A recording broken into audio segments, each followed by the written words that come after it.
I do think that that there are several reasons why why she's an icon, why she survives all this time with such intensity.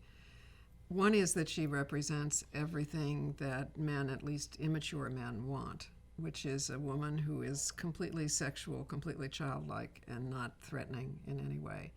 Another is that she represents what women still, though more in the past, fear. Being completely vulnerable, completely childlike, and completely at the disposal of society in general and men in particular. Another is that her story was not finished. It was ended young. So I think any story that ends very, very prematurely causes us to try to continue it in our heads. What would have happened? A person who dies and you know the end of their story at a logical time, no matter what the end is, acquires less obsession than what might have happened. The essay for Ms. Magazine, which was a cover story, got a response that told me she was even more of a figure of importance and resonance at that time after her death than she had been even immediately after her death, because women were beginning to admit that they saw themselves in her. Up to that time, really, she had been a creation of male moviegoers, mostly male photographers, male filmmakers, and she herself had always kind of said, I feel like I'm a creation of men and women don't like me. But once the women's movement came along, perhaps women were more able to admit that they felt related to her vulnerability, related to her being a sex object, related to her sexual abuse when she was a child. Did it surprise you that the response to that article at that time was as ebullient as it was, as sort of big as it was, or did you, or... Well, the response to the article both surprised me and didn't surprise me. It surprised me because of the length of time since her death and because we had debated whether we should do it as a cover story at all. On the other hand, it didn't surprise me because I also was fascinated with her and just able to admit it, because during the time when she was making most movies, I felt embarrassed by her. I never walk out of any movie, no matter how bad. 2 consecutive sentences and I'm saying, and then what happened? I get hooked on the story. Yet I walked out of Gentlemen Prefer Blondes because I was embarrassed by her, because she was a joke, she was vulnerable, she was so eager for approval. She was all the things that I feared most being as a teenage girl. And ultimately I walked out. But it wasn't until the women's movement came along much later in my life that I realized that we had to look at the why of those feelings. It wasn't that we made them up. It was because we lived in a society that made women feel vulnerable. Here was sort of Betty Joan Persky and Norma Jean Baker, both of whom become Lauren Bacall and Marilyn Monroe, either side of that coin, one being the very classy, chic, sexy image, sexy icon, the other being this, exactly that. It's just too much. And you do feel she's just completely, she's in drag herself.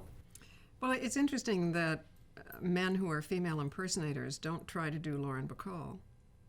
She was too close to her own human self. But because Marilyn Monroe was so rewarded for creating an artificial self, it's easier to recreate her. And so they do her. And I know when I look at men who are female impersonators, part of the reason that I feel uncomfortable is because I also was trained to be a female impersonator. I fight it, but I don't completely succeed because I'm a 50s person and, you're formed by your childhood. And it's embarrassing. It's a verbal version of being a visual female impersonator. or all those times we've giggled and laughed and said the equivalent of how clever of you to know what time it is.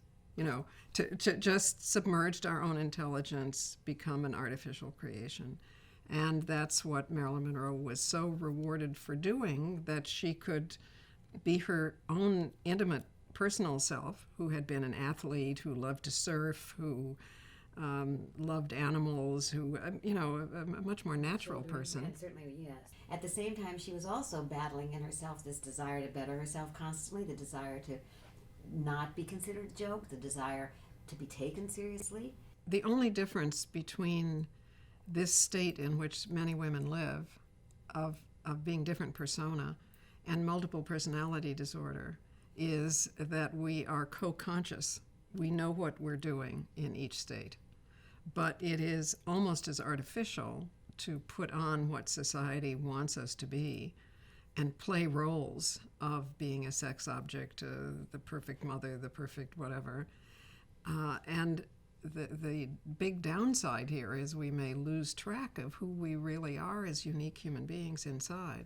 If the artificiality, the role, the stereotype, the sex goddess is what you are mostly rewarded for, it's extremely difficult to let it go. You have very little assurance that you're going to be loved and salaried as your real self, as your unique underneath self. There isn't even now much evidence of female human beings being rewarded for that, though there is lots more.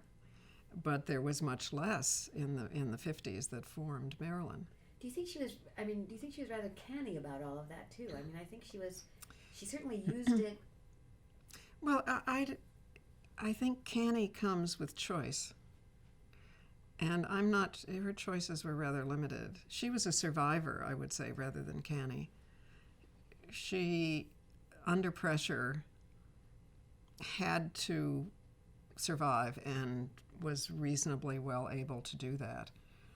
But she never really was able to use her persona to get ahead in conventional terms. For instance, she made almost no money in her lifetime.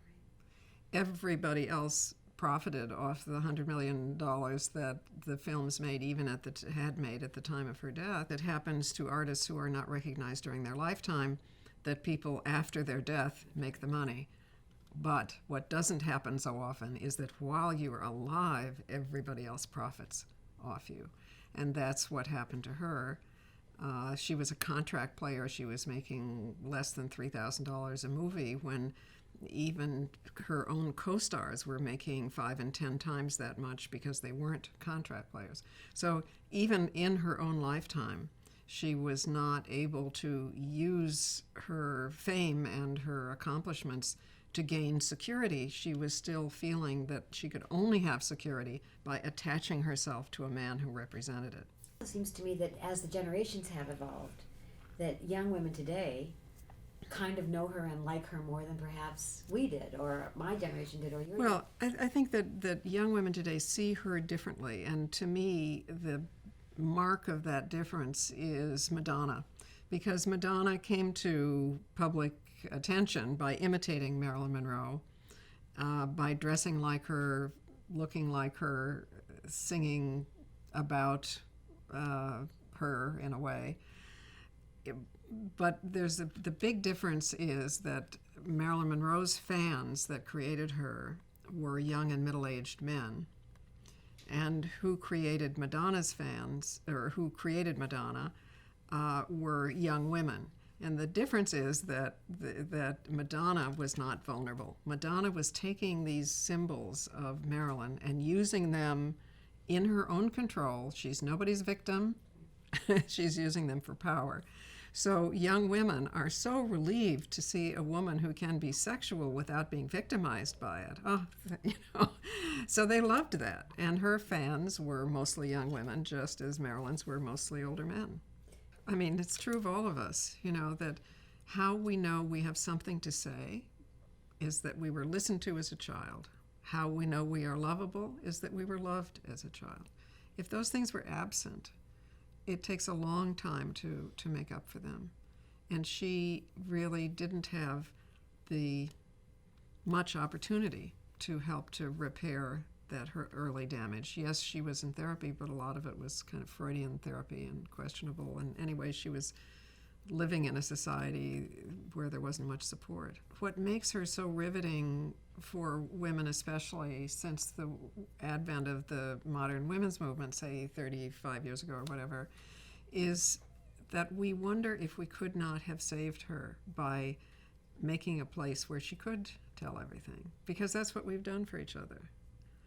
And since we didn't have, and especially Marilyn, whose mother was in a mental institution, but since a lot of us had mothers who were driven crazy by society or who just couldn't be powerful through no fault of theirs, the society wouldn't let them be powerful.